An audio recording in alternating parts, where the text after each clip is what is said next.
بلوچستان کے شہر دالبندین سے ہمارے نمائندہ محمد بخش بلوچ کی رپورٹ کے مطابق دالبندین تا خاران الطاہر موورز بس سروس کا افتتاح، عوام کے لیے سفری سہولت میں اضافہ۔ دالبندین سے خاران جانے والی نئی بس سروس الطاہر موورز کا باقاعدہ افتتاح معروف عالم دین مولانا آغا محمد ہاشم نے فیتہ کاٹ کر کیا۔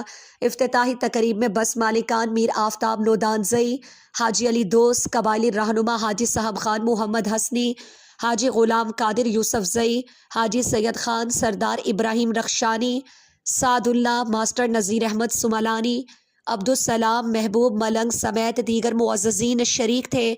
بس کے مالکان میر آفتاب نودان زئی اور حاجی علی دوست نے کہا کہ اس سروس کا مقصد عوام کو محفوظ، آرام دہ اور بروقت سفری سہولیات فراہم کرنا ہے۔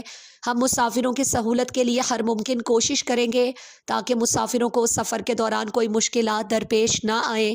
مقامی شہریوں نے الطاہر موورز سروس کے آغاز کو خوش آئند قرار دیتے ہوئے امید ظاہر کی کہ اس سے دالبندین اور خاران کے درمیان سفر آسان اور معیاری ہوگا۔